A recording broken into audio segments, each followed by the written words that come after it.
Terima kasih. Iya, Ada Bapak. Pak Christian ya, Mbak Jodo. Oke, saya buka dulu ya.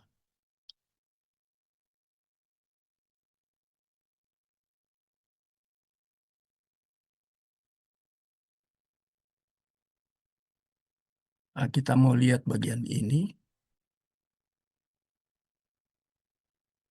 Pandangan Unitarian, khususnya ES, ya kita sudah sangat tahu.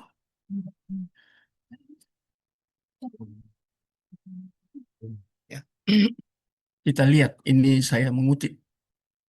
Saya mau beritahu bahwa beliau memang ES atau ES ya. Beliau membuat ajaran ini, Unitarian itu begitu dahsyat ya. Harus kita akui. Saya sendiri akui itu dan hormati itu. Ya, jadi beliau belajar berseri-seri itu ya. Tentang kenosis itu ada 3 seri. Logos juga ada 3 seri. Dan monotheism itu ada 3 seri. Jadi itu sangat serius. Ada puluhan. Ya. Dan memang itu harus diikuti dengan cermat. Ya. Khususnya terkait dengan hal yang substansi dalam Unitarian. Dan saya ambil keputusan untuk menulis tentang Unitarian, tetapi di dalam bedah ajaran. Tetap bedah ajaran itu dalam bentuk tulisan, ya, perspektif Unitarian oleh ES dan rekan-rekan.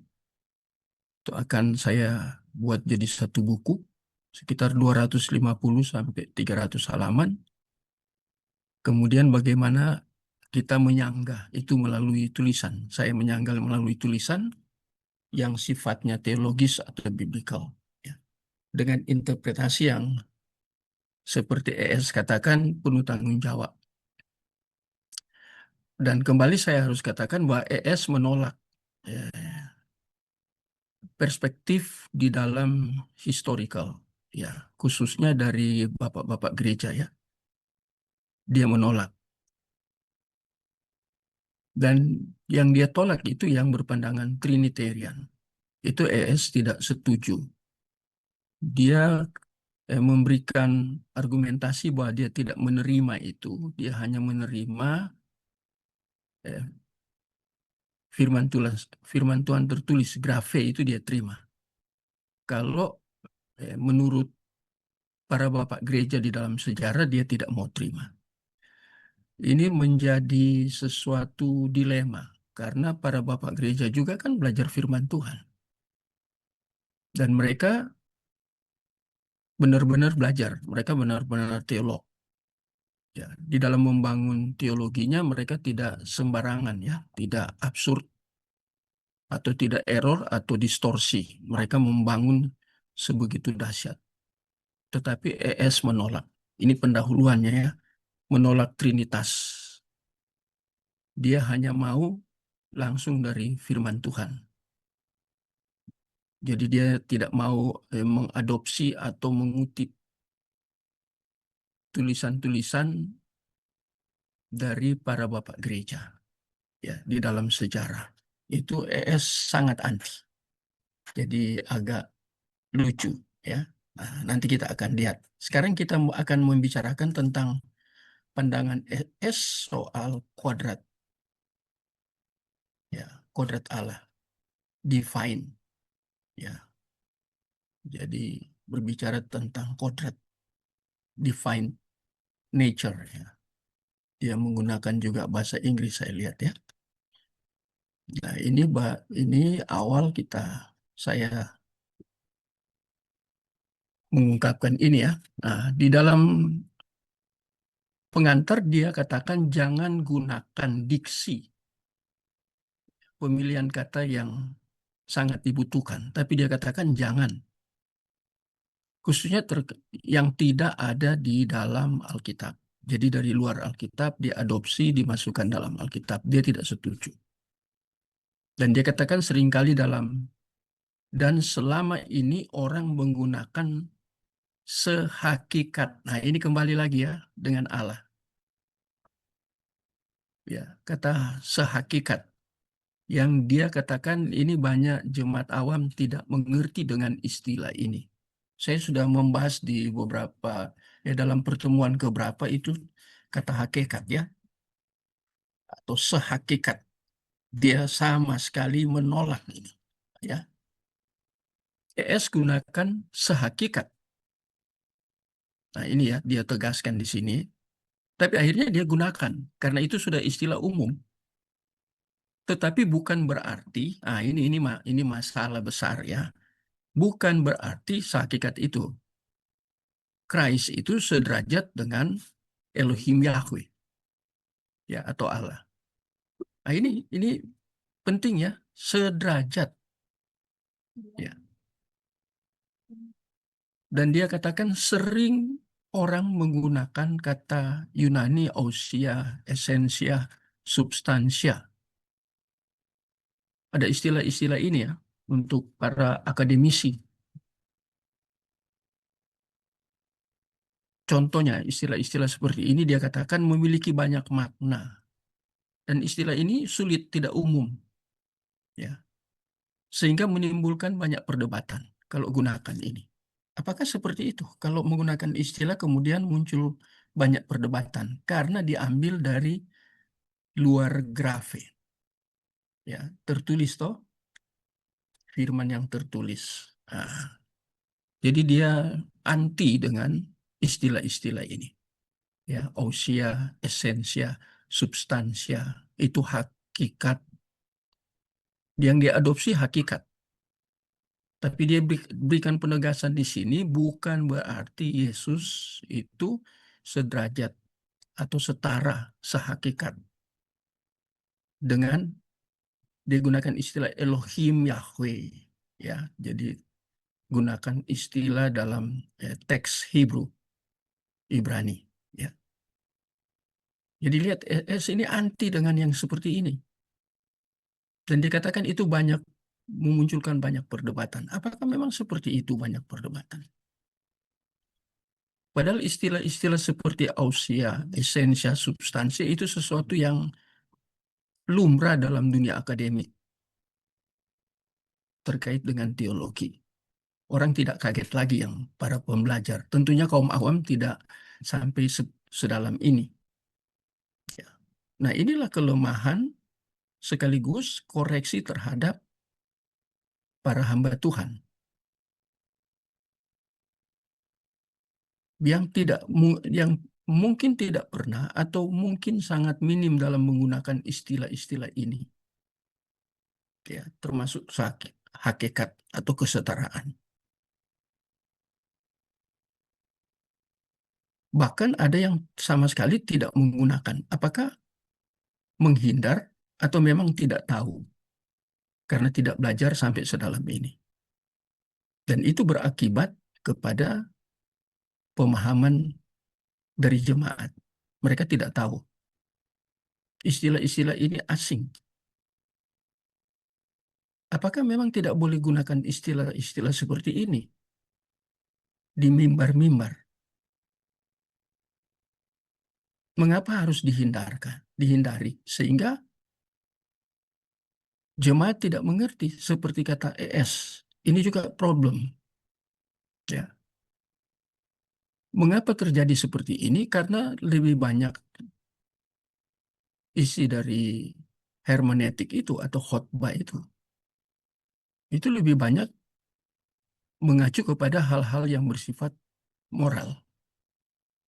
Dan moral di sini lebih ke moral umum daripada moral yang berbasis teologis atau biblikal. Ya, sehingga ES ini dia mengikuti pemikiran jemaat ya pada umumnya yang tidak mengerti ini, sehingga dia tolak ya karena banyak perdebatan. Nah, sekarang dia katakan ini ya, namun di Alkitab tidak ada ya, tidak ada ya. Yang ada itu kata theos. yang artinya divine nature. 2 Petrus 1 ayat 3 dan 4. Saya mohon ada yang baca ya, khususnya Krie, ada Krie ya. Tolong baca 2 Petrus 1 ayat 3 dan 4. Ini menarik. Oke, Bapak. 2 Petrus 1 ayat 3 dan 4. Karena kuasa ilahinya telah menganugerahkan kepada kita segala sesuatu yang berguna untuk hidup yang saleh oleh pengenalan kita akan Dia yang telah memanggil kita oleh kuasanya yang mulia dan ajaib.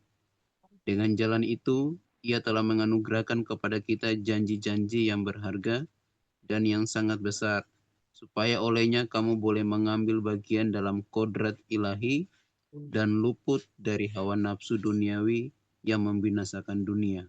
Nah, ini kan surat Petrus kepada jemaat. Ya, itu ada satu kata di situ, kodrat ilahi. Ini kan yang kita bahas.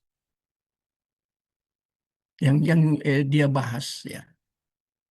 Bahas maksudnya ya. Jadi ada kuasa itu mengubah. Kuasa adalah pengubahan kodrat. Terjadi karena pengenalan akan Allah. Jadi karena makin mengenal. Kata mengenal juga dia tidak membahas. Ada dua ya kalau kita tahu. Tahu atau mengenal itu kan dua dalam teks Yunani. Tinggal kita lihat dalam teks tertentu yang muncul kata Yunani apa. Nggak bahas. Kata kenal atau tahu itu kan oida dan ginosko. Itu sering saya sampaikan ya. Apalagi dalam teologi Paulus. Ya, jadi kata mengenal itu dua, satu oida, satu ginosko, dan urutannya, stratanya atau apa ya, tingkatannya itu kan tidak boleh dibalik ya. Harus oida dulu, baru kemudian ke ginosko. Tidak boleh ginosko dulu, baru oida. Nah, itu sering saya sampaikan. Nah, itu ayat 3. Kemudian ayat 4 kodrat. Nah, katakan kodrat itu unsur yang melekat sebagai inti atau dasar suatu entitas. Jadi itu kodrat. Kodrat ilahi itu unsur yang melekat. Ya, nature ya. Divine nature. Itu melekat. Ya. Juga dipahami sebagai nature. Ya. Jadi kita lihat kodrat itu atau nature itu. Makanya dia katakan divine nature. Nanti sebentar kita lihat divine nature itu terbagi berapa. Ya. Nah, dia membandingkan ini dengan manusia pada umumnya. Ya. Nah, kita sudah mengerti tentang total depravity, kerusakan total akibat dosa. Ya, kita sudah belajar di hermeneutik. Kalau rekan-rekan sudah sampai pembelajaran di total depravity ya. Itu teologi reform ya, salah satu. Total depravity ya. Kita sudah belajar itu. Nah, dia mau bandingkan nanti sebentar dengan Yesus. Ya. Ya, dia ini masalah kristologinya. Membuat manusia hanya memiliki human, epigeios, ya, human, hanya manusia. Maka manusia kehilangan theos, divine nature. Manusia selain human juga memiliki theos. Apa maksudnya ya? Pakai istilah-istilah seperti ini ya. Human itu epigeios. Ya, human.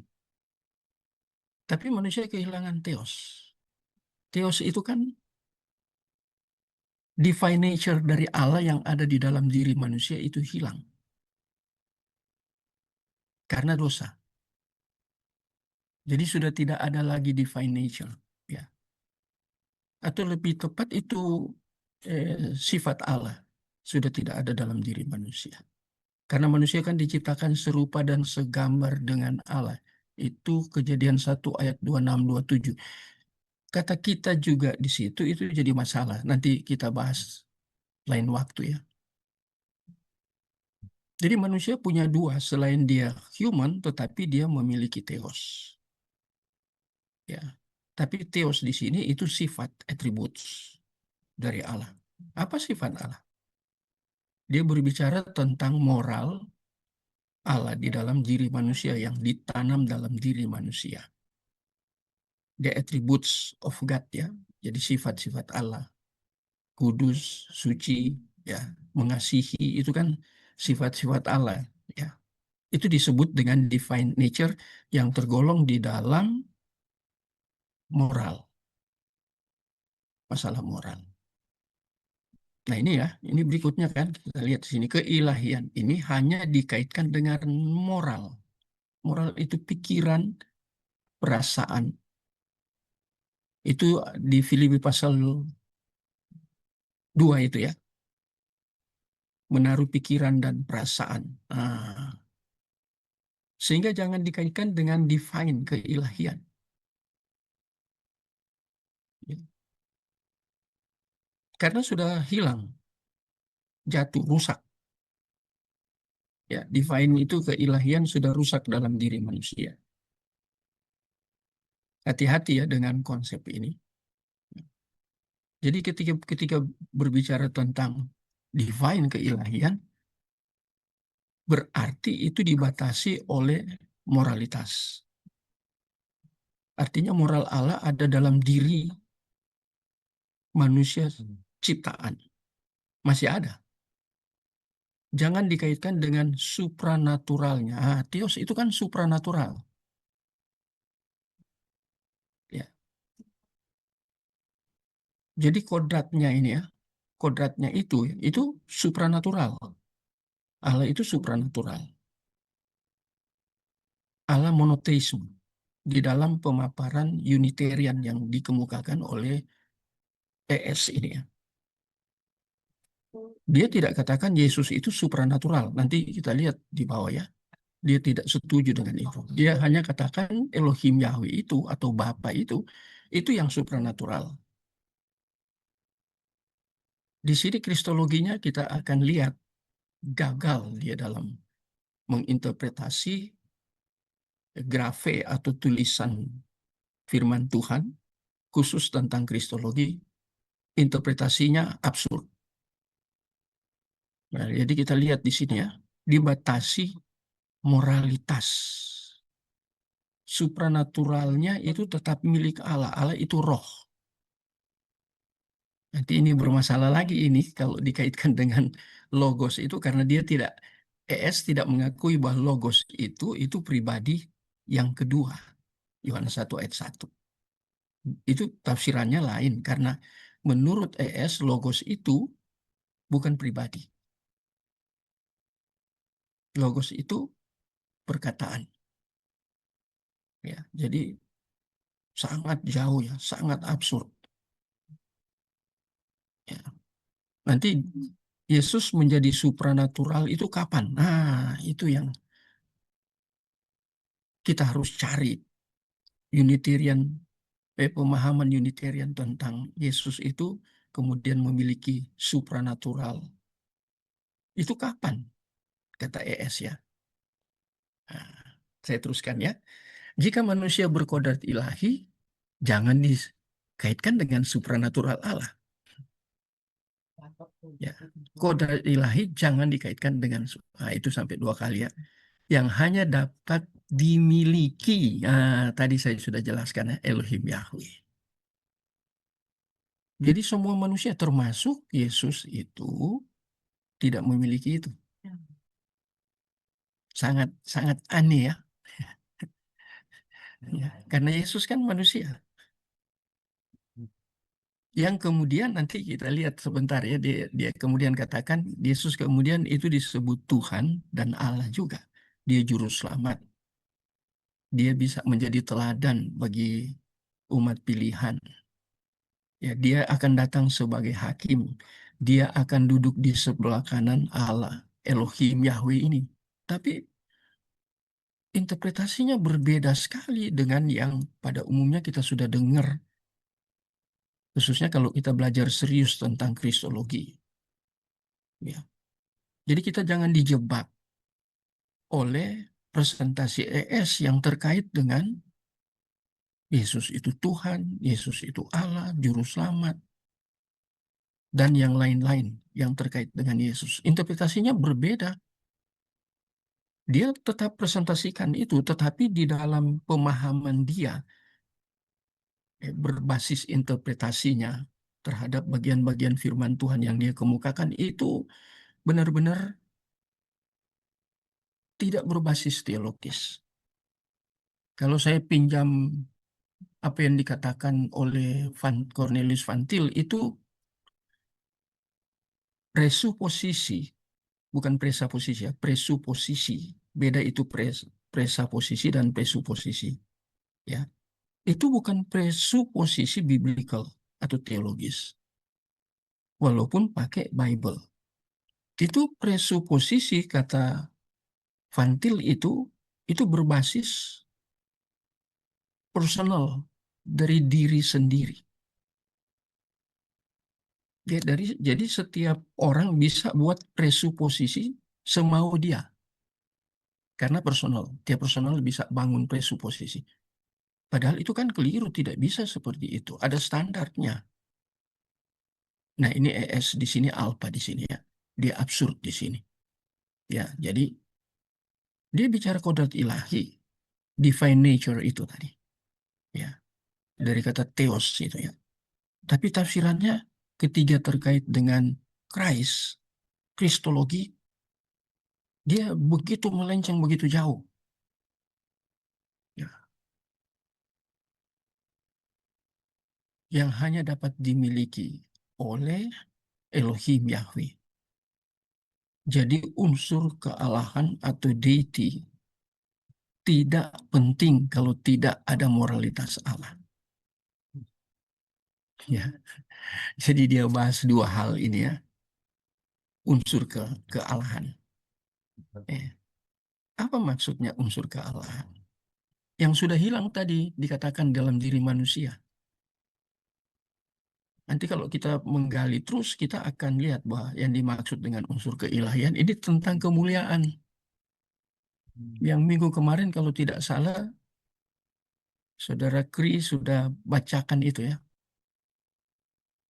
Manusia diciptakan hampir sama seperti Allah. Dan diberi kemuliaan. Yang hilang kan kemuliaan. Paulus juga kan katakan di dalam Roma pasal 3 kan manusia telah kehilangan kemuliaan Allah. Yaitu yang disebut oleh ES itu sebagai unsur kealahan. Karena sudah jatuh, total depravity kalau dalam teologi reform itu ya, rusak total. Ya, pikirannya sudah rusak, seluruhnya sudah rusak. Tapi itu manusia pada umumnya. Berbeda ketika ES menafsirkan tentang Christ itu yang berinkarnate itu menjadi manusia. Nah, itu berbeda. Ya, jadi pribadi Yesus itu manusia yang unik, berbeda dengan manusia lainnya. Sangat berbeda. Karena dia tidak pernah jatuh dalam dosa. Dan waktu diperiksa di depan pengadilan Pilatus, dia tidak pernah dinyatakan bahwa tidak ditemukan kesalahan apapun. Ya. Tapi masalahnya di sini jangan kita terkecoh. ES tidak mengatakan bahwa Yesus itu memiliki praeksistensi sehingga dia salah satu pribadi di dalam Allah Tritunggal. ES tidak mau terima itu, ditolak habis-habisan karena Unitarian. Kapan Yesus jadi Tuhan? Tadi saya sudah kemukakan, dan nanti kita belajar terus ini ya. Kita teruskan dulu ya. Tetapi yang punya keilahian hanya Elohim Allah. Orang percaya juga harus memiliki moralitas Allah. Nah, harus. Jadi ya, kekudusan, kesucian tadi saya sudah kemukakan itu ya. Ya, itu atribut, moralitas Allah itu atribut ya. Jadi punya pikiran seperti Allah, perasaan seperti Allah itu teologi Paulus itu ya, yang terkait dengan kenosis ya. Jadi unsur ilahi ini, ini kita lihat ya, saya naikkan lagi ke atas. Jadi unsur ilahi ini tidak dapat memiliki unsur supranatural. Manusia memiliki divine dalam arti moralitas Allah. Nah, ini bagian pertama ya ini. Jadi saya harap kita menangkap ini ya. ES sering katakan ini bagian yang sukar, sulit, tidak umum. Waktu dia presentasi ya di depan, mungkin ada mahasiswa di situ, ada jemaat dari gerejanya, ya cukup banyak ya mahasiswanya banyak. Jadi dia katakan ini bagian-bagian yang sulit yang dia harus jelaskan dan harus berdasarkan Alkitab. Ya, bahkan dia menuduh bahwa eh, yang menganut berpandangan Tritunggal itu filsafat, bukan teologis. Dia harus buang filsafatnya. Saya nanti sudah dikontak untuk semester ini ngajar filsafat. Kemudian ngajar tentang teologi Paulus ya di S2. Ya ada baru 3. Nanti saya juga akan ngajar di PAK. Ya, saya akan ngajar mungkin 1 atau 2 mata kuliah lagi. Ya. Tapi kita kembali ke sini ya. Ini sangat mengerikan di sini ya. Jadi dia membedakan antara divine supranatural dan divine moralitas. Ya, keilahian. Manusia tidak memiliki ini supranatural, termasuk Christ tidak memiliki ini. Ya, saya tegaskan lagi ya, mengapa dia tidak memiliki supra? Karena ES atau Unitarian tidak mau akui bahwa Christ itu memiliki eksistensi ya. Dia tidak memiliki praeksistensi. Wow. Ya, jadi cara dia menafsirkan ya atau menginterpretasi Yohanes 1 ayat 1 itu bermasalah. Apalagi ayat yang ketiga ya itu sangat bermasalah ya. Ini. Nah, sekarang dia ambil dari Kisah 17 ayat 9. Keadaan ilahi manusia itu theos ya. Kisah Rasul 17 ayat 29 30. Kriya tolong baca.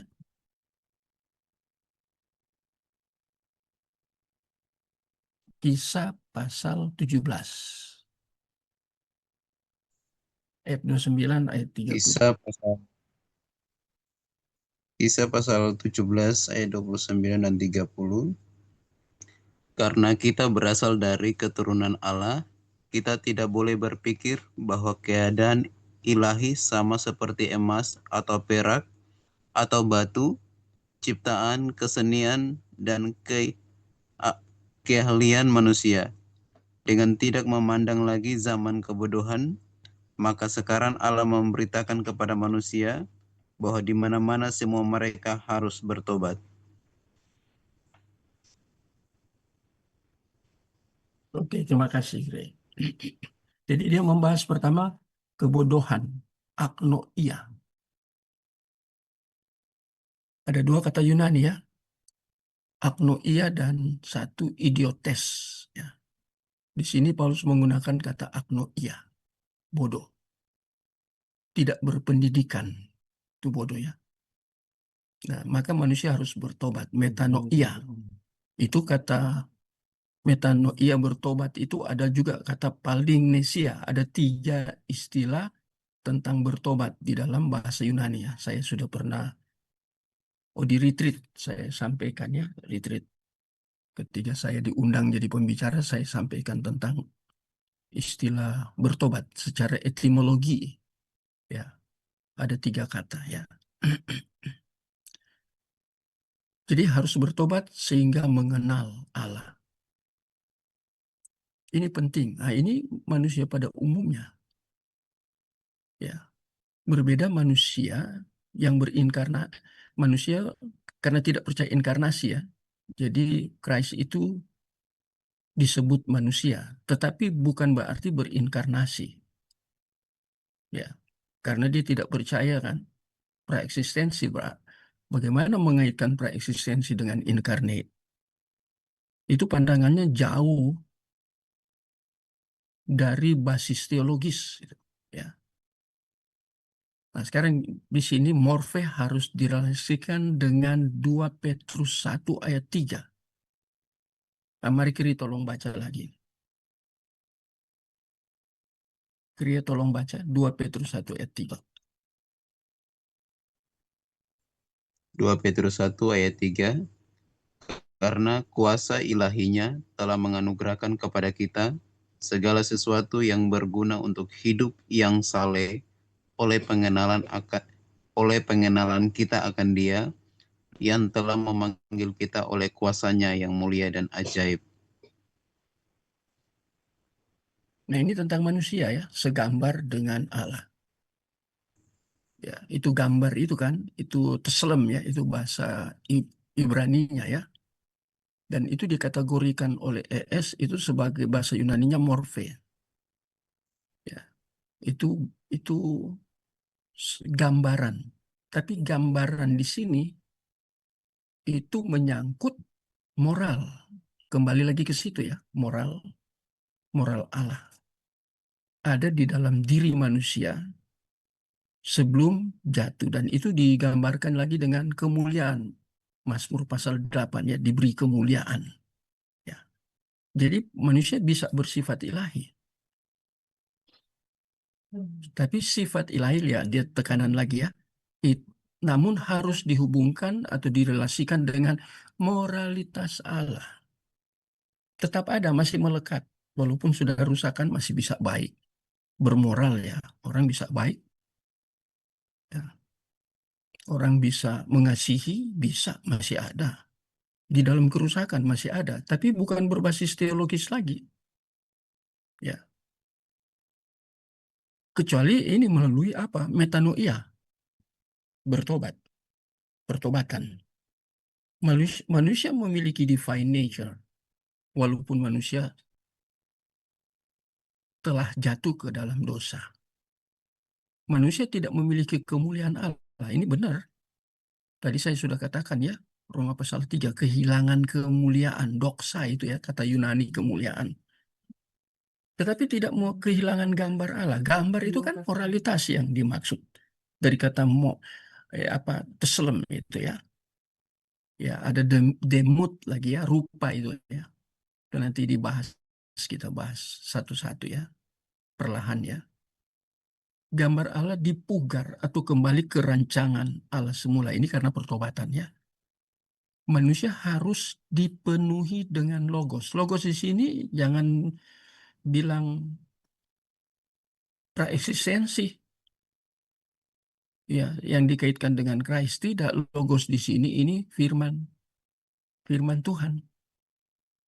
Lego itu disamakan oleh ES ya dengan logos. Logos itu kan juga bisa dalam bentuk pengetahuan. Jadi harus lihat konteks ya. Coba baca apa yang Greek itu ya, ada dictionary-nya itu yang kebetulan saya punya ya, diberikan oleh eh, Byung Sun Kim, dulu dosen saya dari Korea. Dia berikan seluruh isinya itu bahasa Yunani ya. Itu di paling belakang ada dictionary ya, kamus Yunani. Ya, saya lihat dari situ, kemudian lihat dari Strong Concordance tentang logos. Juga bisa dikatakan pengetahuan. Jadi harus lihat konteks. Tapi kalau logos itu dikaitkan langsung dengan eh, pribadi dari Yesus atau Kristus, itu berbeda. Karena logos bukan dalam pengertian perkataan yang kemudian menjadi grafe, bukan. Tertulis toh grafe. Logos itu kan pribadi.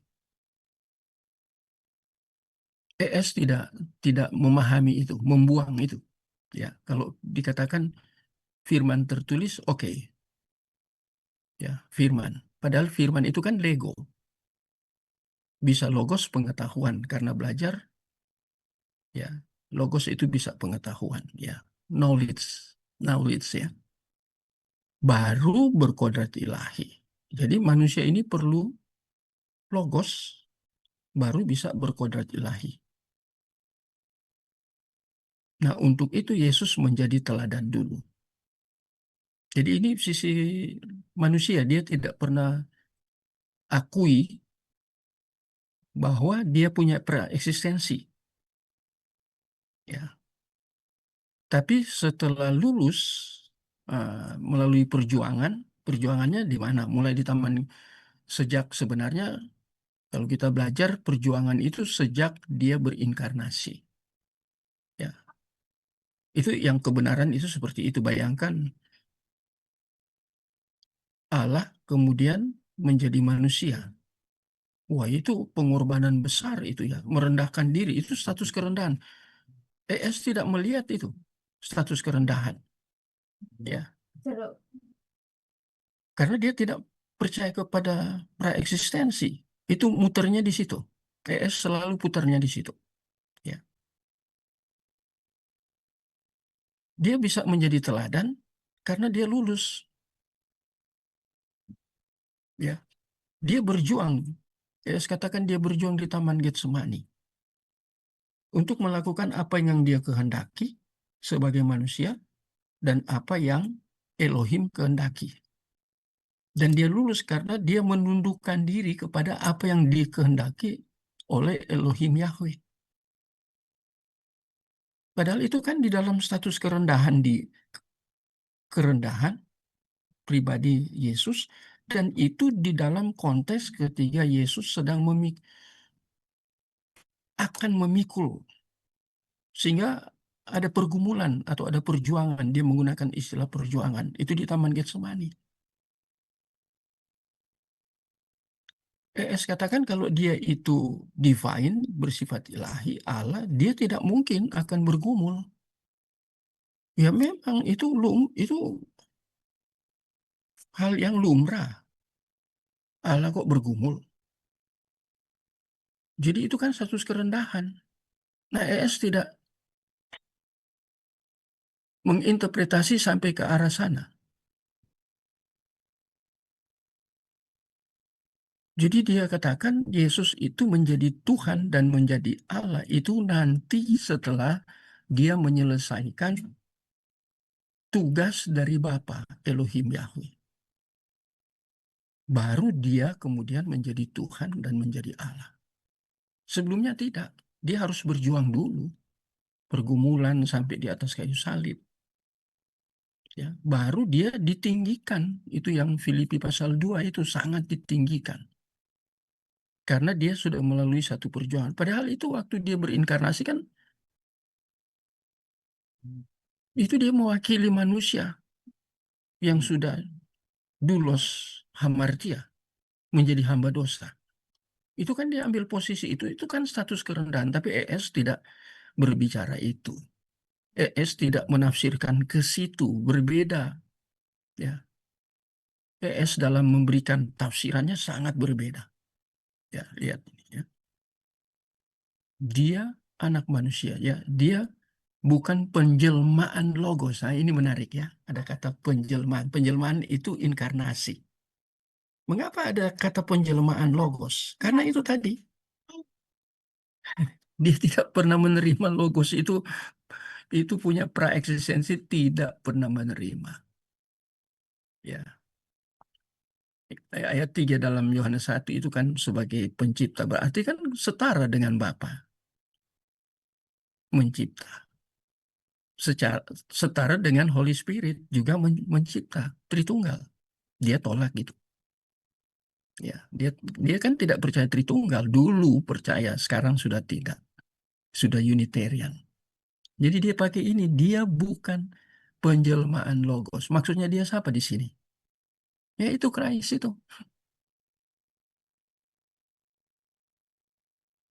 Dia bukan penjelmaan logos. Dia anak manusia yang mengenakan logos. Firman dia. Dia taat kepada firman. Nah, dia digunakan kata mengenakan logos, ya.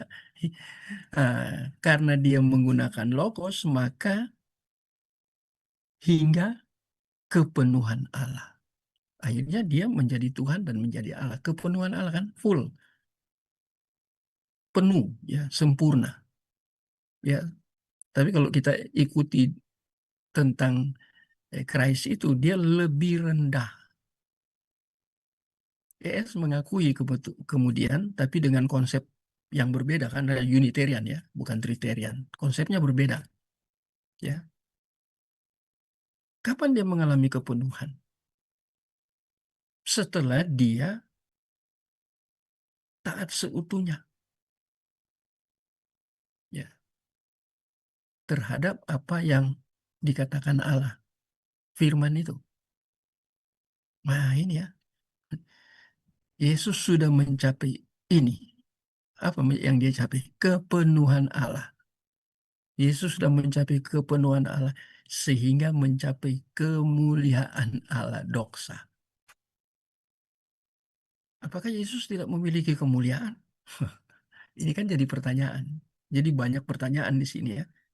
Dia baru mencapai ini setelah melalui perjuangan, pergumulan, ya. Tapi dia tetap taat sampai kemudian dia harus cross, ya, harus melalui jalan salib. Nah, baru dia mengalami kepenuhan Allah, dia mencapai kemuliaan Allah. Padahal itu kan waktu itu status kerendahan. Ya. Incarnate itu kan bagian status kerendahan. Ya. Kalau status kemuliaan kapan? Itu terkait dengan logos. Kalau belajar kristologi yang benar itu, status kemuliaan itu preeksistensi, mulia. Karena memiliki preeksistensi. Doksa, ya, agung, beautiful, itu kemuliaan itu kan luas, ya, kalau kita lihat secara etimologi, ya, kata doksa itu. Ya. Jadi lihat penafsirannya sangat aneh, ya. Nah, kemudian dikatakan, nah, orang percaya harus mencapai seperti Yesus. Sehingga disebut serupa dengan Yesus. Itu serupa, ya, morfe dengan Yesus. Itu karena Yesus jadi teladan. Ya, harus serupa. Dan kepenuhan Allah dicapai oleh Yesus ketika ia taat hingga di kayu salib. Ya, Yohanes 14 ayat 9. Ya, ini yang terkenal itu, ya. Tolong Kri baca ini, ya. Yohanes 14 ayat 9, tolong Kri, ya. Masih ada Kri, ya, tolong baca. Yohanes 14 ayat 9, Hmm. kata Yesus kepadanya, telah sekian lama aku bersama-sama kamu, Filipus, namun engkau tidak mengenal aku. Barang siapa telah melihat aku, ia telah melihat Bapa. Bagaimana engkau berkata, tunjukkanlah Bapa itu kepada kami? Nah, ini Filipus kan konteksnya bertanya, ya. Ya, salah satu muridnya. Erasus katakan, lihat aku, lihat Bapa. Ini kan seharusnya kesetaraan. Tapi dia katakan ini moral. Jadi Yesus memiliki moral Allah. Dia hanya manusia, tidak punya preeksistensi. Tapi bagian ini moral itu kekudusan Yesus itu. Itu gift diberikan oleh Bapa. Ya. Dan Yesus berjuang sendiri untuk mencapai kekudusan itu. Nah, ini yang disebut dengan moralitas Allah. Nah, ini. Ya. Ini menarik sekali nih, ya. Yesus dalam morfe dengan Allah. Serupa, ya. Namun dia tidak mau merampas kedudukan setara dengan Allah. Dia tetap dianggap tidak setara. Setara. Ya. Pada ini kan Filipi pasal 2, ya. Walaupun dalam rupa Allah. Morfe, theos. Tapi dia tidak akui kesetaraan itu. Morfe, theos kan Filipi pasal 2. Kemudian waktu dia berinkarnasi, itu dia mengambil rupa seorang hamba, doulos. Peres katakan dia janji, nanti saya belum jelaskan itu tentang apa Yesus itu doulos. Memangnya dalam kata hamba itu hanya doulos. Memang dalam Filipi pasal 2 itu yang muncul itu ketika dia mengosongkan diri, ekeinos itu kan dia mengambil rupa seorang hamba waktu mengosongkan diri, artinya berinkarnasi. Tapi dia kan tidak kehilangan kealahannya, ya. Divine-nya tetap melekat, tidak hilang seperti Adam dan seluruh keturunan. Berbeda karena dia punya preeksistensi, divine-nya tetap melekat. Tetapi dia tidak menggunakan seutuhnya divine, ya, keilahiannya pada waktu dia berinkarnasi. Sewaktu-waktu muncul, mengapa dia tidak gunakan? Kalau dia gunakan sepenuhnya, itu kan dia tetap orang menatap di PL itu, orang melihat panin, yaitu wajah itu, orang tidak mampu melihat melihat Allah mati, ya, karena kekudusan yang absolut atau kesucian yang absolut, orang melihat pasti tidak akan mampu, pasti mati, ya. Sehingga kita lihat di dalam PL ada apa ya, teofani, ya kan, ada teofani, ya. Kan kita sudah belajar itu ya teofani. Saya mungkin tidak perlu menjelaskan, atau saya jelaskan sedikit ya. Teofani itu mengambil eh, apa bentuk tertentu, ya, seperti tiang awan, tiang api itu kan teofani. Hadir di semak belukar itu kan teofani. Ada banyak teofani itu, ya. Karena tidak bisa manusia melihat Allah, apalagi sudah jatuh dalam dosa, mati langsung. Jadi ini ya, dia menjelaskan tentang morfe. Dia tidak mau merampas kedudukan setara dengan Allah. Jadi dia memang tidak setara.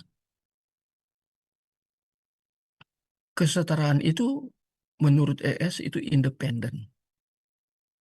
Ya, hanya melekat kepada Elohim Yahweh. Hmm. Jadi ini ya. Nah, ini ada bagian berikut lagi yang menarik ya. Yang diserang di dalam gereja adalah subordinasi dengan Allah. Eras kan memahami ini ya, subordinasi dengan Allah. Subordinasi itu kan adalah tingkatan atau level atau hierarki. Ini tidak diterima oleh para teolog. Siapa yang tidak terima? Penganut Trinitas. Karena Eras kan menganut tentang hierarki. Ya, Bapa lebih besar dari anak. Ya. Kesetaraan dengan Allah berarti hidup independen. Artinya memiliki kedaulatan sendiri. Itulah Yesus.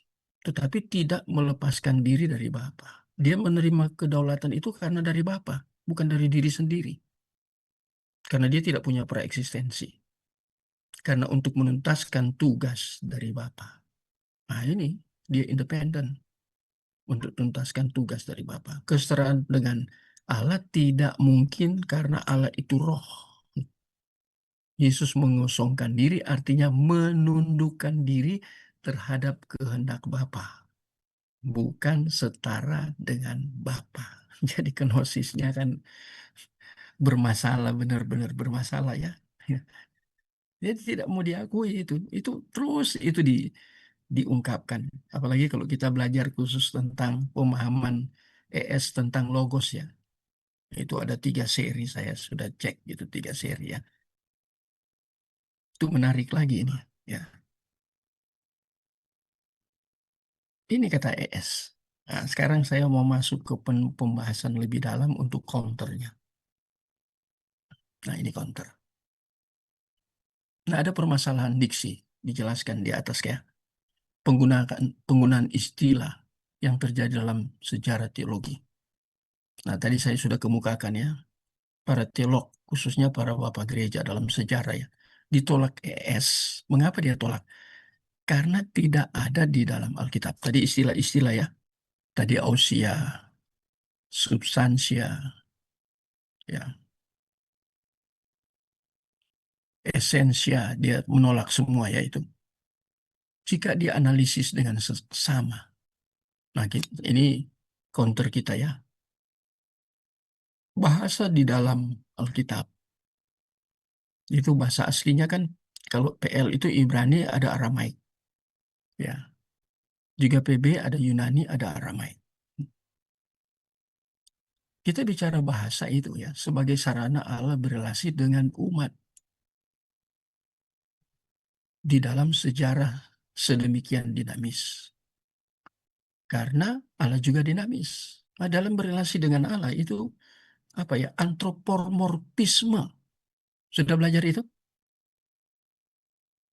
Pak Anton, Pak Iwan Krie, dan Pak Denny ada juga rekan lain. Sudah belajar tentang antropomorfisme? Ada dua ya. Satu antropomorfisme, satu antropomorpati. Wah, itu menarik ya. Itu terkait dengan pembelajaran eh, PL. Di PL itu dua itu muncul ya. Proper theology ya. Jadi antropomorfisme. Jadi dia berbicara kepada manusia, dia menggunakan bahasa manusia. Kalau PL Ibrani, Hebrew, dan Aramik. Kalau PB itu Yunani, Aramik, Greek, Aramaik. Nah itu kan PLPB. Itu antropomorfisme itu dia berbicara umpamanya telinga Allah tidak kurang untuk mendengar. Tangan tidak kurang panjang. Nah, itu ya. Kaki, itu ada. Itu kan semua antropomorfisme. Ya. Apakah Allah punya telinga, Allah punya kaki, punya tangan? Tidak kan? Itu pembelajaran di dalam proper teologi. Kan tidak. Itu bahasa antropomorfisme. Maka alam marah itu kejadian pasal berapa itu? Ya, alam marah. Itu antropomorpati, itu kan marah, itu kan perasaan. Itu pormopati, pormo, pormoisme, antropomorfisme, ya, antropomorpati. Yang satu menekankan perasaan, yang satu menekankan tentang apa gambaran, ya, Allah punya kaki, punya tangan. Nah, itu antropomorfisme, antropomorpati perasaan. Jadi bahasa itu kan ketiga Allah berbicara kepada manusia. Dia menggunakan bahasa manusia. Dalam hal ini tadi PL Ibrani Aramaik, PB itu Yunani Aramaik. Nah, itu antropomorfisme. Kadang-kadang dia apa ya mendemonstrasikan itu seperti God is anger itu ya. Kalau belajar spesifik ya, God is anger, Allah marah. Itu antropomorpati. Dulu saya belajar itu ketika ambil Demin, itu saya belajar tentang antropomorpati. Ya, itu terkait dengan God is anger.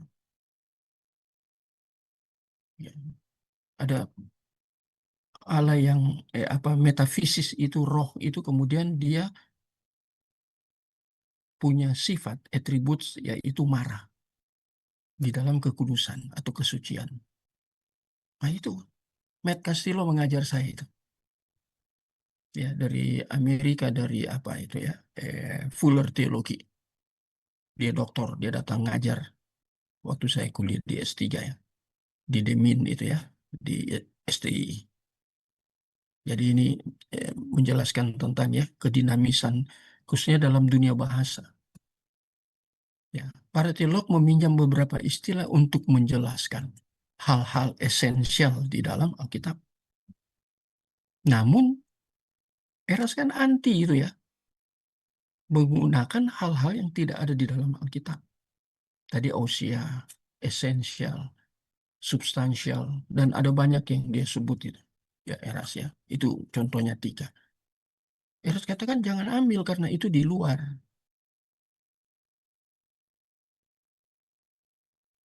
Ya.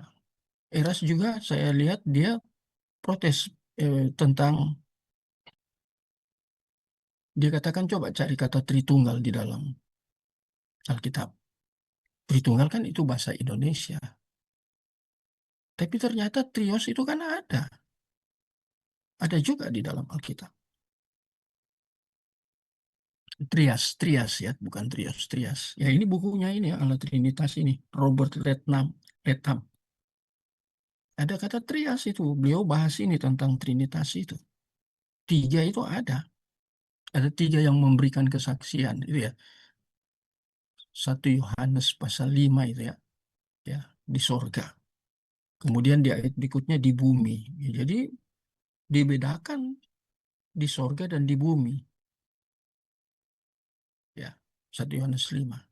Ya. Jadi ini eras anti itu. Tapi kita lihat di sini, namun tidak ya bisa menggunakan meminjam istilah, namun tidak berkontradiksi dengan arti teologis yang berbasis biblikal. Ya, jadi secara aksiologi nilai ini ya, nilai teologisnya tidak dihilangkan dari yang dimaksud oleh penulis Alkitab. Teras anti, nggak ada masalah kan, dalam sejarah kan menggunakan itu, ousia, esensial, substansial. Kata hakikat dari mana sih? Ya, hakikat. Ya. Jadi ini Eras permasalahkan itu. Padahal sebenarnya keliru. Yang keliru bukan bapak-bapak gereja yang menggunakan istilah-istilah itu. Kata-kata Yunani itu. Terkait dengan kristologi, dengan Tritunggal. Eras tidak mau. Daripada Eras menggunakan kata-kata yang langsung tercantum di dalam Alkitab. Dia katakan saya sering menggunakan bahasa Yunani. Tetapi ketika menginterpretasi bahasa Yunani itu dia mengalami kesalahan pakai bahasa Yunani, pakai etimologi, tetapi dia tafsir salah. Itu yang dikemukakan oleh penulis D.A. Carson, kesalahan-kesalahan di dalam eksegesis. Itu yang dilakukan Eras, menggunakan kata tertentu di dalam teks tertentu dalam Alkitab, tapi ketika interpretasi keliru, logos saja keliru. Kata morfe itu kesetaraan itu juga keliru semua. Ekeinos juga keliru. Itu kan teks asli, ada etimologinya, tapi masalahnya bukan hanya etimologinya. Ketika diinterpretasi etimologinya bermasalah. Ini yang terjadi di Unitarian. Ya, walaupun menggunakan teks asli Teslam, ya, Demut, itu kan teks-teks asli itu. Tapi ketika menginterpretasi dia menyimpang. Jadi dia membaca teks asli, tetapi ketika interpretasi dia keluar, ya, dari dasar teologis dia keluar. Jadi tetap menggunakan Alkitab, menggunakan etimologi, ya, ilmu asal usul kata kan etimologi, ya. Kemudian dia menginterpretasi, menafsirkan keliru, masih Pak. Dia anti katanya dengan istilah-istilah yang diadopsi. Padahal istilah yang diadopsi itu nilai teologisnya tidak hilang dari yang dimaksud oleh penulis Alkitab. Pertanyaannya, mengapa ada begitu banyak teks asli Alkitab diterjemahkan di dalam ini juga, ini bagian berikutnya. Diterjemahkan tadi dia, bukan tadi ya, yang saya nonton, itu dia protes NIV, New International Version, ya. Ada satu kata dia protes dalam bahasa Inggris. Ya, kalau saudara mau belajar itu kan NIV, NIV aja ada 2. Saya kan punya itu NIV yang biasa, bahasa Inggris, tapi ada yang NIV Study Bible. Oh, itu hampir setengah itu. Itu pakai teks-teks asli itu. Yang kemudian diinterpretasi. Ada juga ada NIV, tapi dia tidak mau dikatakan NIV salah. Yang jadi pertanyaan dalam hati saya tadi ya, bukan tadi maksudnya hasil dari penelitian saya tentang apa presentasi ES di dalam YouTube itu. Wah, apa dia mengerti tentang word study? Khususnya word study dalam konteks bahasa Yunani. Bukan bahasa Inggris. Dia tolak NIV. Apakah dia sudah lihat di NIV yang studi Bible? Saya punya dua-dua. Itu mengapa saya punya dua? Karena saya sudah belajar dari Troget Booker itu tentang word study, khususnya tentang Bible yang Bible English itu. Ada NIV, NIV Study Bible, ada King James, ada New King James, ada New American Standard, dan lain sebagainya. Ya.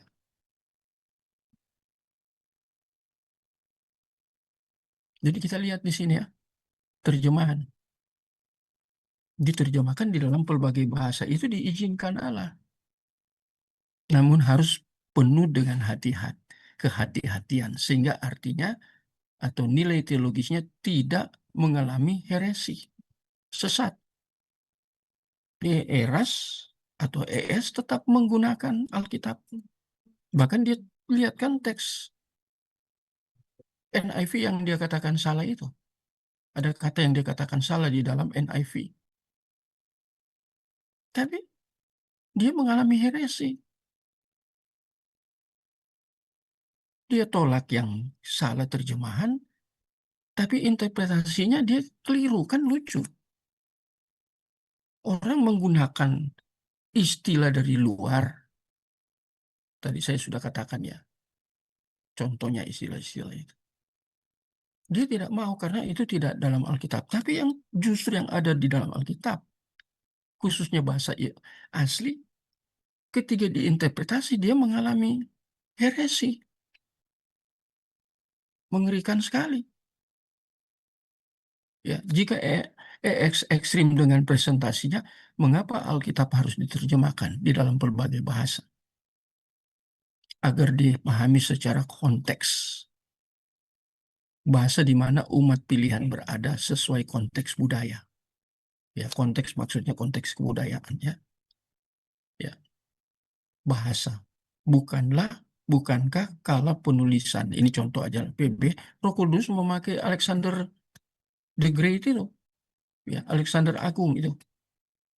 Ya, itu kan dia disebut duta duta budaya. Budaya dalam dalam konteks itu kan bahasa. Saya mempelajari bahasa Yunani dari apa ya? Seorang pakar Yunani bergelar PhD ya dari Norway. Belajar dari beliau ya tentang mengapa Alkitab ditulis dalam bahasa Yunani. Ada dalam sejarah itu. Dan itu terkait dengan budaya. Bahasa itu kan ada dalam budaya. Siapa tokohnya? Itu Alexander the Great itu. Jadi kalau eras ekstrim, ya dia tidak mau gunakan ya kata tertentu atau etimologi tertentu dari luar Alkitab. Lucu, bapak-bapak gereja kan menggunakan itu, tapi tidak kehilangan nilai teologisnya itu. Itu arjennya itu tidak hilang. Sedangkan ES katakan dia menggunakan istilah-istilah Ibrani Yunani, tapi dia interpretasinya absurd. Wah, ini mengerikan sekali ya. Menggunakan teks asli, interpretasinya absurd. Hati-hati kita ya. Kita belajar dari sini. Betul apa yang ditulis oleh D.A. Carson itu. Kesalahan-kesalahan dalam exegetical. Baca buku itu tipis kok, enggak tebal. Memang agak sulit ya. Ada banyak contoh. Saya juga ketika mengajar di semester 7 tentang eksegese dalam PL, nah, saya punya juga diktat. Bukan, punya juga referensi ya. Yang apa word study, tetapi kalau di dalam bahasa serumpun itu untuk PL itu kan ada bahasa serumpun. Itu bisa word study di dalam bahasa serumpun. Bukan hanya pakai Ibrani, bisa pakai Aramaik. Bisa juga pakai bahasa Arab. Ada beberapa bahasa kan itu. Yang serumpun itu ya. Jadi bisa khusus dalam PL. Ya. Bisa itu word study untuk mengeksegesis. Ya, saya lupa penulisnya. Cukup tebal itu apa referensi yang saya gunakan untuk ngajar itu ya salah satunya. Ya, eksegese dalam Old Testament. Ya. Jadi kita lihat ini Eras ini bermasalah sekali tentang interpretasi. Dia ngotot mau menggunakan etimologi yang etimologi Bible, tetapi dia ketika menginterpretasi keliru. Jadi aneh bin ajaib ya. Ini bagian pertama. Sampai di sini kira-kira nangkep ya. Pak Denny bagaimana Pak?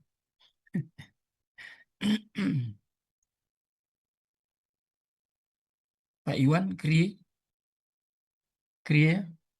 nangkep sampai di sini. Nangkep Bapak. Ya, jadi kita perlahan ya. Nah, yang kedua, permasalahan divine, human nature and supranatural.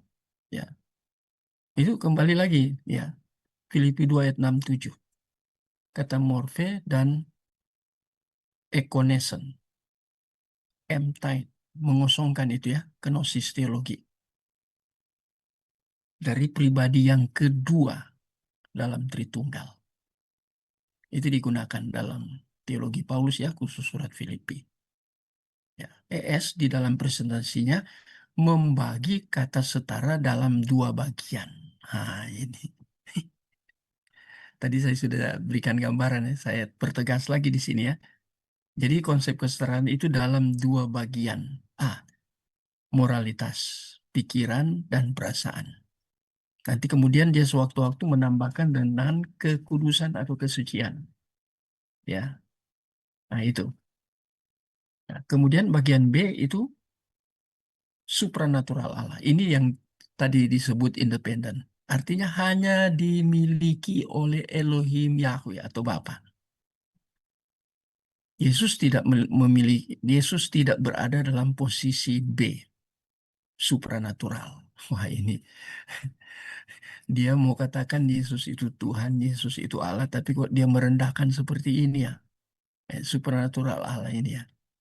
Itu tidak dimiliki oleh Yesus, hanya Elohim Yahweh, karena dia kan Unitarian, monoteis, yang tidak menerima pribadi-pribadi dalam Tritunggal. Kita juga monoteis. Tritunggal itu kan monoteis. Ada tunggal kok di situ, monoteism. Cuma di dalam tiga person. Nah, itu kan yang tidak diterima ES. Unitarian tidak terima itu. Nah, ini. Nah, lihat ya. Ini interpretasinya. Mengapa? Apa alasannya? Karena ES menginterpretasi logos tidak berbasis teologis. Sebagaimana seharusnya. Ini ya. Karena bagi ES, logos adalah perkataan. Nah, ini ya, tadi saya sudah katakan ya, ini mempertegas ya. Dengan demikian, ES menganggap bahwa Yesus tidak memiliki praeksistensi. Itu logos itu ya.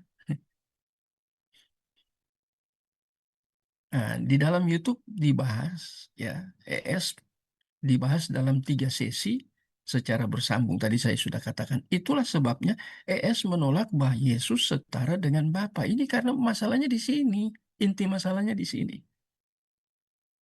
Menolak logos itu terkait dengan praeksistensi ini. Tapi sekarang dia, kalau kita menggunakan praeksistensi, konsekuensinya kita harus menerima kesetaraan.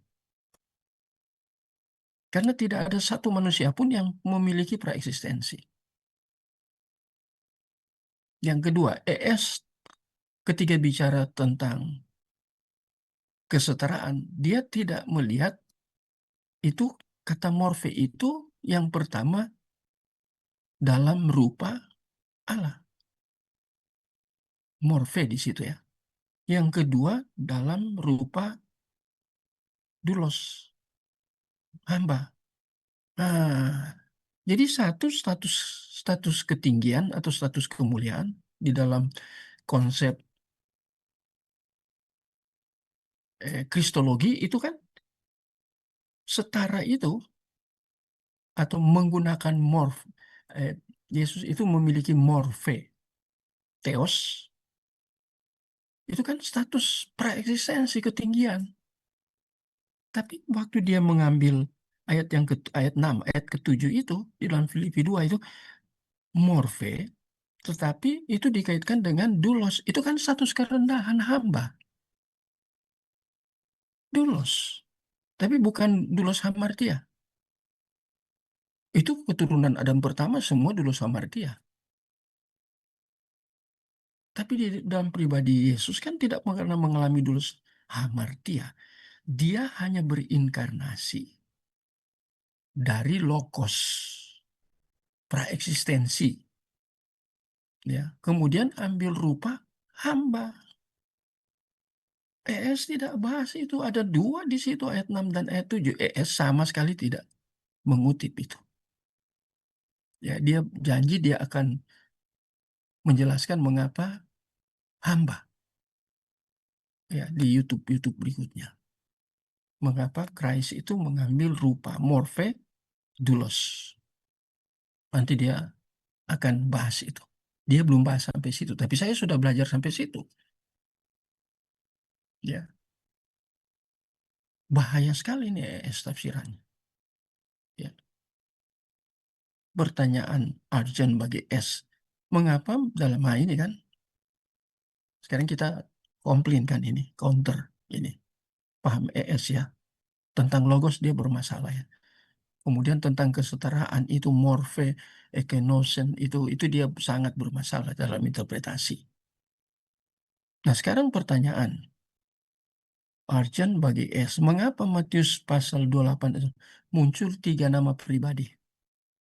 Di dalam formulasi baptisan digunakan ini 3 pribadi ini kan setara. Jika ketika Yesus berinkarnasi dan saat dibaptis muncul 3 pribadi, tadi 3 nama. Sekarang 3 pribadi. Matius 3 ayat 13 sampai 17. Ini tentang Yohanes Pembaptis ya. Ya. Ada beberapa poin urgent di teks ini. A. Ya, YouTube. Ya. Tidak Yohanes ini Yohanes Pembaptis tidak mau membaptis karena dia mengenal Yesus. Kata mengenal yang dimunculkan di sini ini kan akrab, intim, berarti ginosko. Makanya dia merasa tidak layak karena dia kenal. Ya. Beberapa waktu yang lalu saya pernah menyampaikan atau mempresentasikan di sini ya di kelompok kita ini tentang roh setan yang kenal Yesus. Roh setan itu dia kenal Yesus padahal setan kan dari kata Satan ya. Artinya kan itu known ya, Satan known. Artinya itu kan Satan itu kan musuh. Musuh siapa? Musuh Allah. Kalau dia pakai iblis itu dari kata Yunani diabolos, itu kan menggunakan adjektif atau kata sifat. Jadi pribadi known itu pribadi Satan itu dia punya sifat di dalam pribadi, dia punya attributes. Ya, attributes itu harus belajar di proper teologi itu ya. Jadi setan aja tahu, apalagi Yohanes YP ini, Yohanes Pembaptis ini, dia mengenal siapa Yesus ini. Mengenal bukan hanya oida, dia sudah sampai ke tahap ginosko. Ya, dia mengenal dan dia imani apa yang dia kenal. Makanya dia tolak untuk membaptis, dia menganggap tidak layak. Ya, tetapi di sini B, Yesus mengharuskan dibaptis Yohanes Pembaptis. Karena mengapa harus dibaptis? Menggenapi nubuatan ketika ia berinkarnasi. ES kan tidak mau menerima tentang Christ itu incarnate. Tidak mau ES. Mengapa tidak mau? Karena kalau bicara incarnate itu berarti terkait dengan praeksistensi. Makanya dia tidak mau, dia tolak itu. Tafsirannya lain. Dia tahu istilah logos, tahu, tapi interpretasinya bukan interpretasi teologis, biblical, bukan interpretasi pribadi dia atau kelompok dia Unitarian. Jadi kita lihat ya, mengapa Yesus tidak menolak atau merestui keinginan Yohanes Pembaptis. Karena untuk menggenapi nubuatan. Artinya sudah dinubuatkan ketika dia berinkarnasi, dia akan dibaptis. Itu kan status kerendahan. Jadi ES tidak menerima ini. Ya. Itu ya. Jadi dia menolak ini. Dia menolak bukan masalah Yohanes Pembaptis membaptis Yesus, bukan. Yang dia tolak itu pribadi Yesus itu. Ya. Ketika dia berinkarnasi, dia harus dibaptis. Harus dibaptis. Wah, kalau bicara baptis, wah, sangat luas ya. Ya, saya membaca buku yang cukup tebal gitu ya. Buku saya lupa ya, dalam bahasa Inggris itu ya. Itu memperkenalkan tentang baptisan porselit. Baptisan orang Yahudi.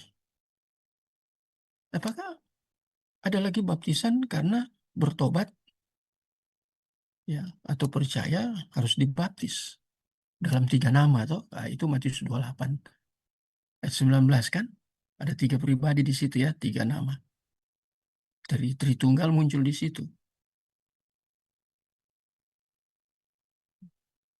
Itu kan bagi pilihan. Tapi bagi pribadi Yesus sekarang, kalau makanya saya munculkan ini untuk mengcounter pemahaman ini.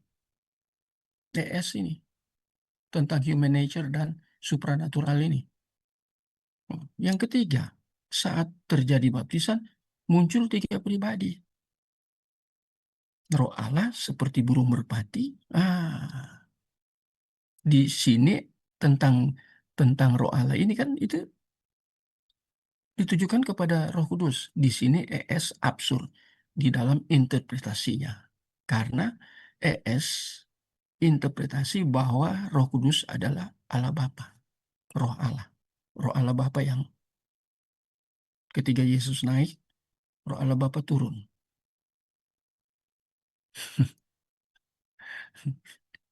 Karena tidak percaya kan Roh Kudus itu pribadi. Nanti itu kita perdalam lagi itu ya. Roh Kudus itu pribadi yang berbeda dengan Bapa dan pribadi yang berbeda dengan Yesus. Itu jelas sekali ya waktu Yesus ajarkan di Yohanes 14 ayat 16 itu ya.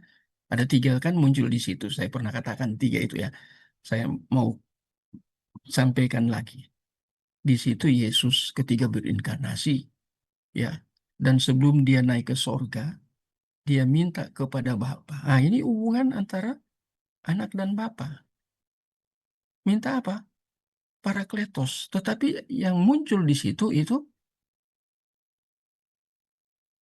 penghibur yang lain.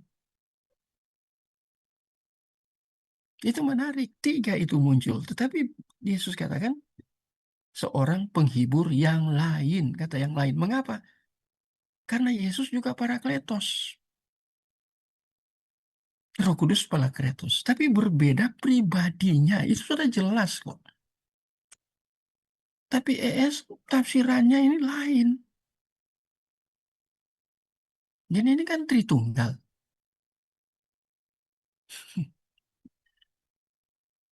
Yesus punya human nature? Punya. Karena dia berinkarnasi. Ya, tapi dia human nature yang berbeda dengan Adam pertama. Dia Adam kedua datang dari sorga. 1 Korintus 15 ya, kita pernah belajar gitu.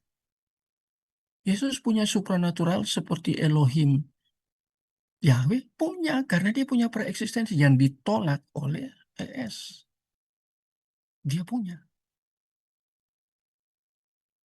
Dan kita lihat di bagian ini, di teks ini dalam baptisan Yohanes terhadap Yesus ini. Ya, Matius 3 ayat 13 sampai 17 ini. 3 pribadi juga muncul di situ. Tapi penafsirannya berbeda.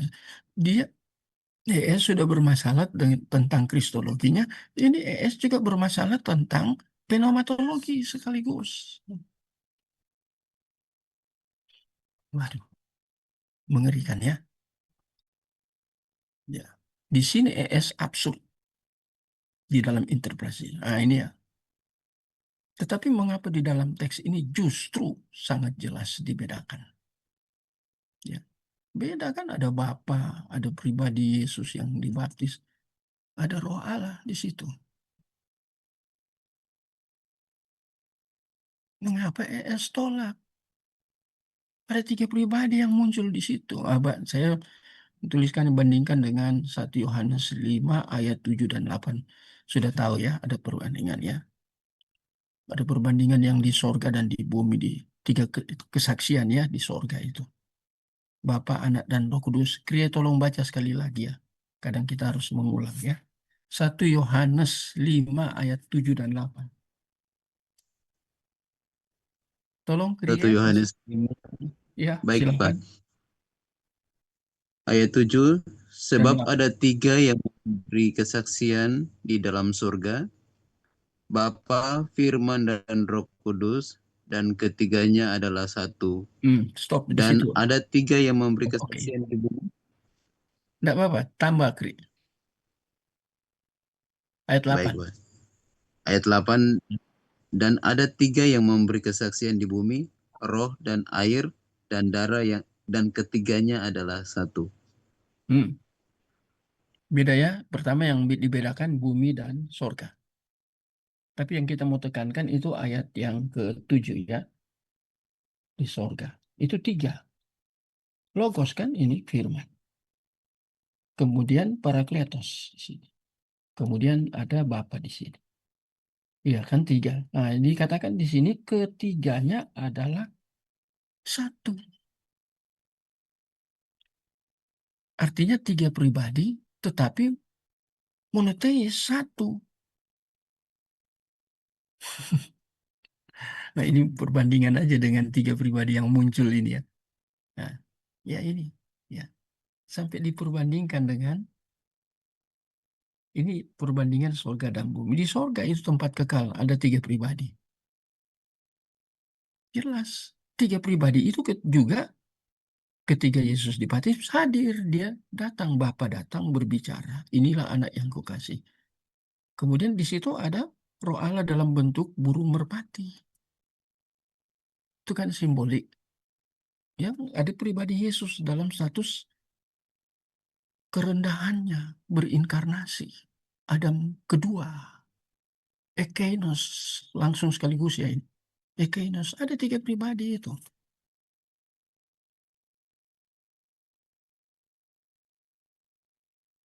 Sangat jelas ya. Kalau kurang jelas bisa tanya atau mau tambah supaya makin jelas lebih bagus lagi. Ya, jadi kita lihat di sini ya, ini ya, yang ketiga. Nah, ini manusia harus dipenuhi logos. Nah, ini kan karena dia menolak preeksistensi. Ya, umat pilihan harus dipenuhi logos. Dipenuhi logos bukan dalam arti pribadi yang sudah berinkarnasi itu tinggal di dalam kita. Itu kan Yohanes 17 ya. Aku dan Bapa tinggal di dalam kamu. Yohanes, tinggal cari ayatnya. Yohanes 17 ya. Ya, jadi ada aku dan Bapa tinggal dalam kamu. Ya. ES presentasikan logos itu lain. Tuh kita bacalah, cari ayatnya ya. Yohanes 17 itu jelas kok. Coba cari, saya tidak cantumkan itu ya.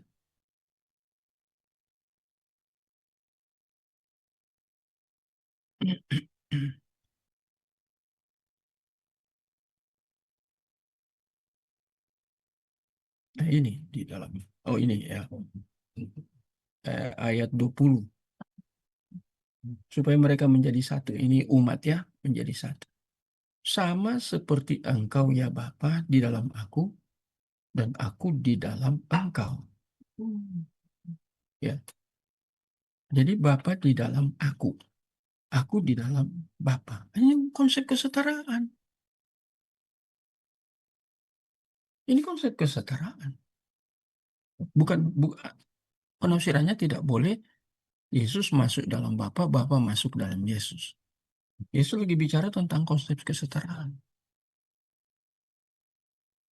Aku di dalam Bapa. Kata di dalam di sini artinya dia itu sama seperti Bapa. Bapa di dalam aku. Ya. Karena Yesus itu pribadi yang kedua dalam Tritunggal. Nah, ES tidak paham sampai ke sini. Jadi kita lihat ini bermasalah sekali interpretasinya ya. Ya, tapi merasa paling benar, ya, merasa terbaik. Nah, ini masalahnya. Ya, jadi kita lihat ya sini. Jadi logos itu hanya sejauh firman yang berinkarnasi. Firman dalam pengertian bukan berinkarnasi. Kalau inkarnasi pribadi, tapi tertulis grafe. Inilah heresi dalam pengajaran ES. Tapi dia tidak mau disebut atau tidak mau mengakui atau dia mengakui bahwa dia itu heresi. Nah, itu kembali ya sebab Yesus bukan penjelmaan, inkarnasi. Logos itu berinkarnasi. Nah, dia akui Yesus berbeda dengan manusia, Adam pertama. Mengapa berbeda? Karena kehilangan gambar teselem itu hilang. Morfe dalam konteks bahasa Yunani ya, hilang. Yakni kemuliaan Allah. Kemuliaan Allah di sini kan kalau ES katakan dalam arti moral, pikiran, perasaan, kekudusan. Hilang. Yesus beda. Ya.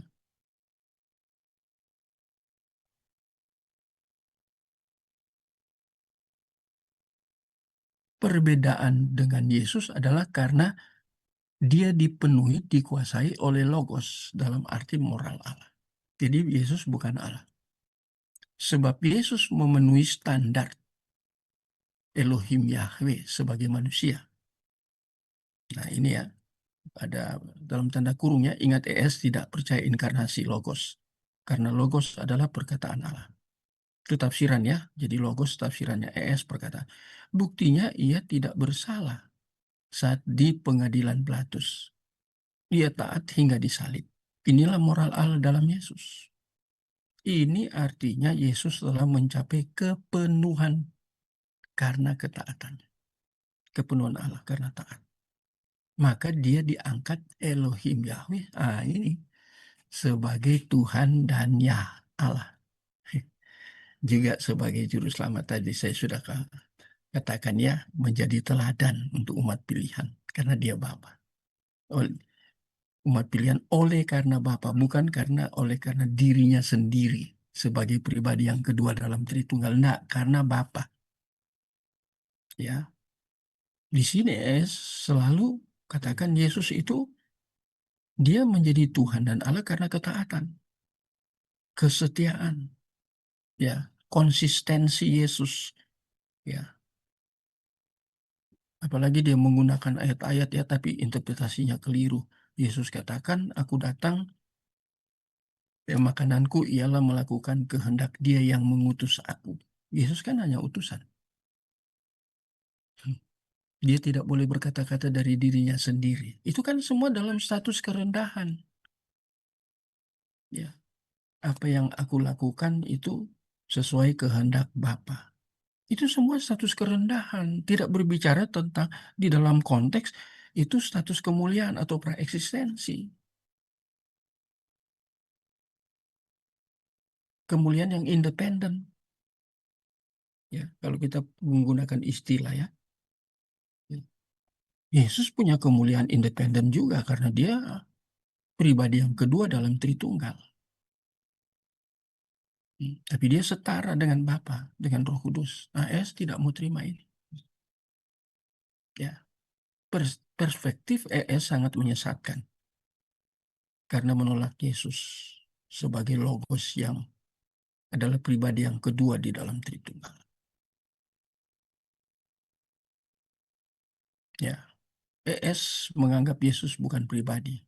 Ia hanya memiliki kemampuan untuk memenuhi standar yang diberikan Allah, dalam pengertian di sini Bapa. Ya. Dan itu melalui perjuangan, ya, dan dilakukan secara konsisten. Inilah perspektif heresi dari Unitarian ES.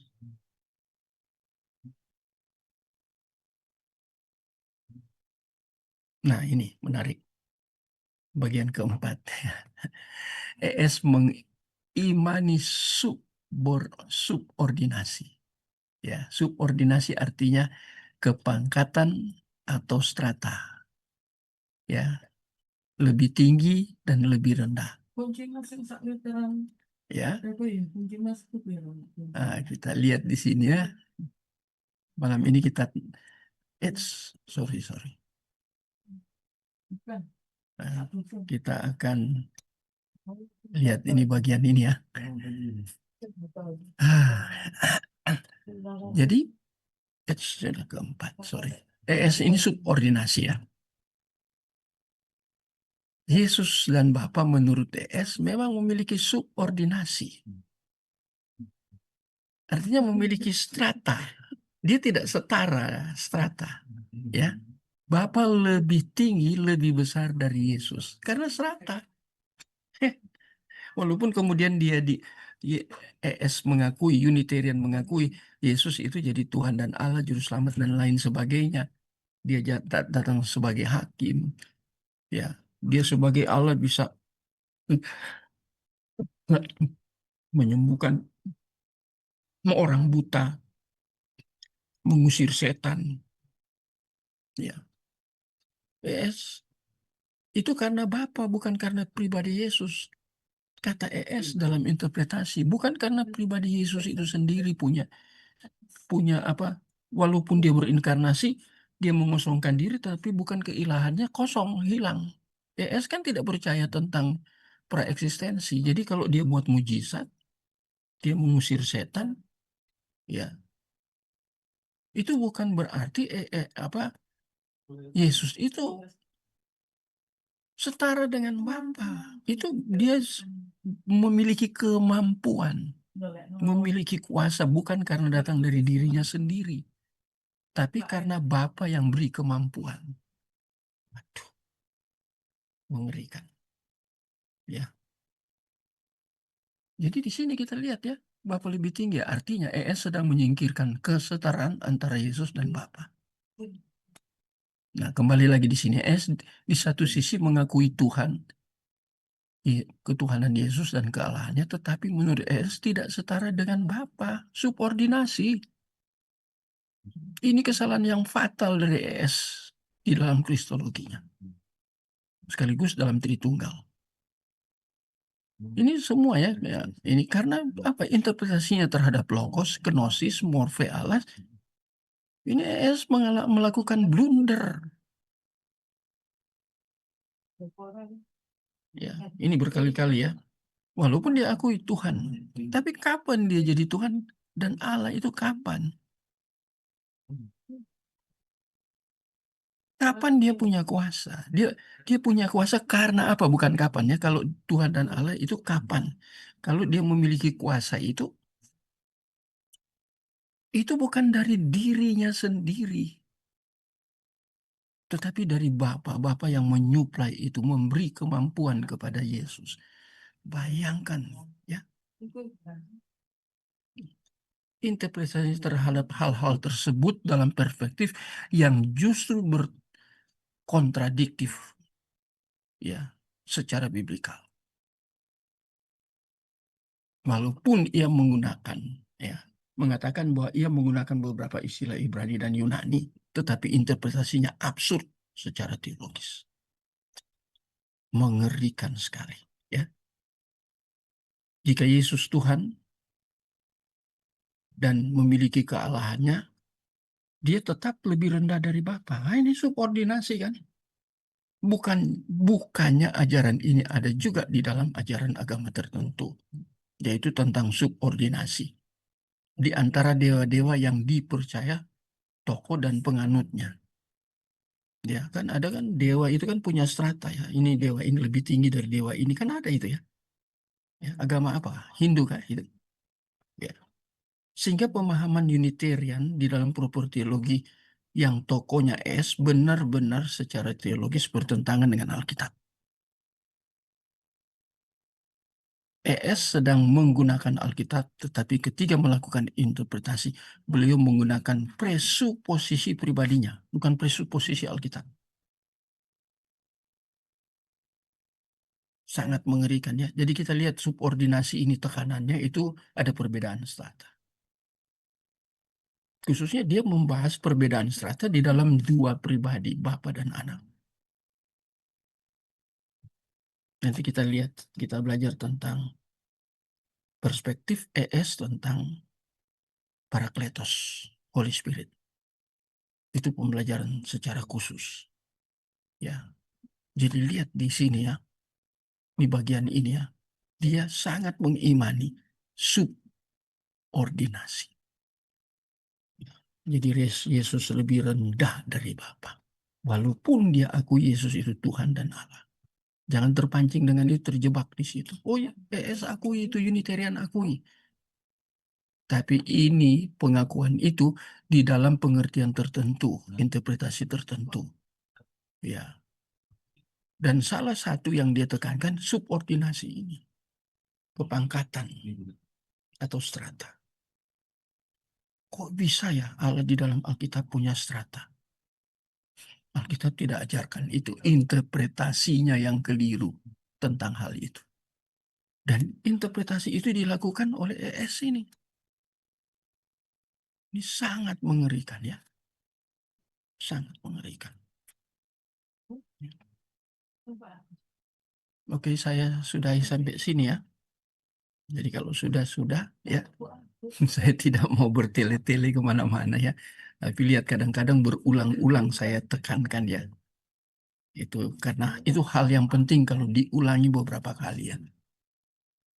Jadi kita makin terang benderang ya. Minggu depan kita masih teruskan ya. Belum selesai ini ya. Nanti tentang logos khusus kita pelajari dari 3 YouTube-nya ya. Ya, kemudian kita belajar tentang apa yang dimaksud. Sudah ada gambaran di sini tapi lebih dalamnya itu ya. Ketika dia katakan Tuhan dan Allah itu bagaimana, Yesus itu sebagai hamba, rupa morfe hamba itu dia jelaskan juga. Ya, ada YouTube-nya semua. Ya, nanti saya pelajari semua, presentasikan. Ya, ada yang mau bertanya?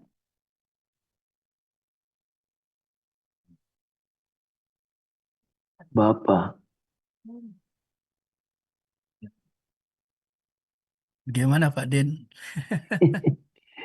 Berarti sebenarnya Pak ES itu dia percaya Tuhan Yesus yang sesungguhnya kah tidak ya? Itu tadi saya jelaskan kan, dia akui Tuhan Iya, dan Allah diakui oleh S. iya. Tetapi Tapi kapan dia maksudnya kalau akui kalau itu? dia berdoa bagaimana? Kayak kita Tetap, misalnya dalam nama betul, Tuhan Yesus kami ucap syukur, haleluya misalnya gitu. Nah kalau tetap. beliau sendiri, Dia berdoa pakai nama itu. iya, Karena Yesus itu perantara toh. Kalau iya, itu kalau dia perantara itu kita harus belajar the representative of God. Saya sudah lama belajar itu. Ada tulisan saya tentang the representative of God. Representatif itu kan wakil. Jadi kalau dia menjadi wakil, dia tidak boleh berbicara atas nama diri sendiri. Makanya berkali-kali Yesus katakan, makananku ialah melakukan kehendak Dia yang mengutus aku untuk sampai selesai, menyelesaikan menyelesaikan. kerjaan. Ya, karena dia utusan, dia wakil dari Bapa. Itu dalam status kerendahan. Ada buku saya punya referensi ya, membahas khusus tentang the representative of God. Sorry ya, saya pernah bawa itu di waktu saya menjadi ketua untuk apa ya pendidikan dan teologi di Sinode GKRI. Sehingga Hmm, hamba mereka yang mau jadi evangelis, penginjil, mereka yang mau jadi PDT, pendeta di GKRI, mereka kan harus ikut apa ini? Diklat.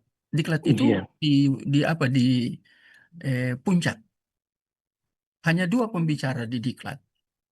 Pembicara inti artinya menyampaikan pengajaran-pengajaran hanya dua. Satu pendeta Robi Setiawan, ini dari Saat Seminari Alkitab Asia Tenggara Malang, tapi dia lulusan doktornya dari Trinity, ya, dari luar negeri Trinity. Dan saya, kebetulan saya dapat jatah membahas tentang the representative of God, wakil. Ketika Yesus berinkarnasi, dia diutus oleh Bapa, ya, mewakili Tritunggal itu salah satu hanya pribadi yang kedua yang berinkarnasi. Jadi dia tidak boleh berbicara atas nama diri sendiri. Ya, semua yang dia lakukan harus kehendak Bapaknya karena dia dalam status diutus sebagai wakil. Ya, itu status kerendahan, status kemuliaan itu preeksistensi saya sudah jelaskan. Jadi ES masih berdoa pakai nama. Iya, ES akui dia berdoa pakai nama Yesus. Dia percaya kepada Yesus. Tapi, nah itu tadi yang subordinasi. Tadi yang bagian terakhir saya jelaskan ya. Itu itu ada strata Bapa lebih besar, lebih tinggi dari Yesus, kealahannya, ketuhanannya. Dan bagaimana proses Yesus menjadi Tuhan dan Allah? Itu ada YouTube-nya. Saya sudah pelajari itu dan saya sudah menginterpretasi itu memberi gambaran. Kapan sih dia jadi Tuhan? Tidak percaya ke Logos itu pribadi, pribadi yang kedua dari Tritunggal. Dia tidak percaya itu. Dia menafsirkan Logos itu kan perkataan. Kembali lagi ke situ. Nah, Dan bagi Yohanes 1, mengerikan sekali pengajarannya. iya. Ya silakan nilai aja. Aduh, Wah, mengerikan. Ini ya lagi. ngeri. Karena tidak percaya Tritunggal, monoteis. Ber- Apakah kita yang percaya Tritunggal, kita tidak percaya monoteisme? Percaya dong. Tunggal kok Tritunggal. iya. Tunggalnya hakikat, pribadinya tiga. Kok ES tidak mau jelaskan hakikat? Karena kata hakikat itu kan dari kata substansi, ya kalau bahasa Indonesianya. Ya, saya sudah pernah jelaskan itu ya, menggunakan beberapa referensi tentang apa itu hakikat. Ya, jadi itu Pak Den. Iya. Ya, kita berdoa supaya beliau Ya, kalau saya masih sehat. pribadi kagum ke ES. Mm-mm. Saya tidak memusuhi ES. Tapi ajarannya itu, Ajaran, iya betul. iya, sekarang kan dia sedang pemulihan stroke. Saya ikuti juga kok. Iya, Dia iya, stroke, sekarang dia lagi dipulihkan. Ya, iya. Semoga lagi cepat pemulihan, sembuh ya. sudah mulai jalan dia. Iya, Iya, kasihan juga ya. Umurnya enggak jauh-jauh dari saya kok. iya belum sampai ya 60-an lah. Iya, saya 60-an kan, mau 64 Iya, saya. tuh. ES mungkin 67, 68, beda 3, 4 tahun dari saya. Ya. Jadi, Baik, ya terima kasih Bapak. kita tetap semangat belajar ya. Ada teman-teman, ada Amin. Pastor Fengki Musu di sini. Ya, ada Puji Pak Tuhan. Waryono ya. Apa orang kita Tapanuli ini, si Hotang mungkin ya, atau si Oh Hobing. iya. Ya, jadi malam ini kita sampai di sini dulu ya. Baik Bapak, terima kasih Minggu depan banyak. kita belajar lagi ya, Ya, untuk mempelajari lebih serius ya. Ya, ya. Ini mungkin karena pengajaran ini kan enggak mudah dicerna ya. Nah, kita proses, nggak apa-apa. Ada yang sudah biasa belajar, apalagi Krie itu kan langsung mahasiswa saya di Surabaya ya, tatap muka kalau saya ngajar waktu Krie ada di Surabaya. Kalau Pak Iwan, Pak Anton dulu kan karena di STT Raya aja. Ya, nah, mungkin teman-teman lain juga ya. Ya. Pak oh, Waryono ya. Oh ya si Hotang. Wah, terima kasih Pak. Wah, ya kita